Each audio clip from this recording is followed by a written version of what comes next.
Arestado ang 5 suspect sa pagtutulak ng droga sa Makati kagabi. Nahuli sila dahil sa isang litrato na ipinost sa social media. Narito ang report ni Von Aquino. Ang litratong ito na in-upload umano sa isang social networking site kung saan makikita ang isang lalaking tila humihit-hit ng droga ang nagbigay daan sa pagkakaaresto ng 5 suspect sa pagtutulak ng droga sa East Rembo sa Makati kagabi.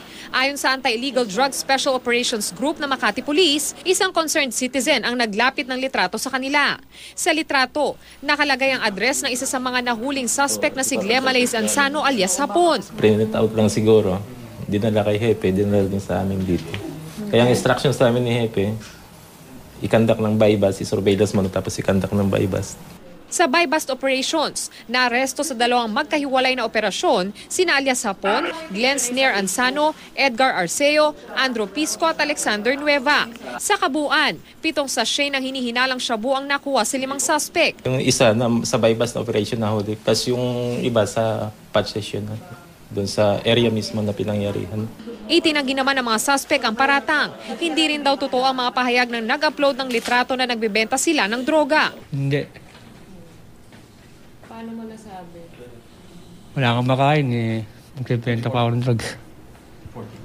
Diba? Wala naman akong pampunan eh. Yung picture nun, pag tingnan mo mabuti is edited. Pinatong lang yung 2 picture na yun. Sa kuya ko saka sa yung isa, lang yun, pinatong lang. Kitang-kita yun. Tapos yung mga pangalan doon is hindi naman halos lahat yun nagda-drugs eh.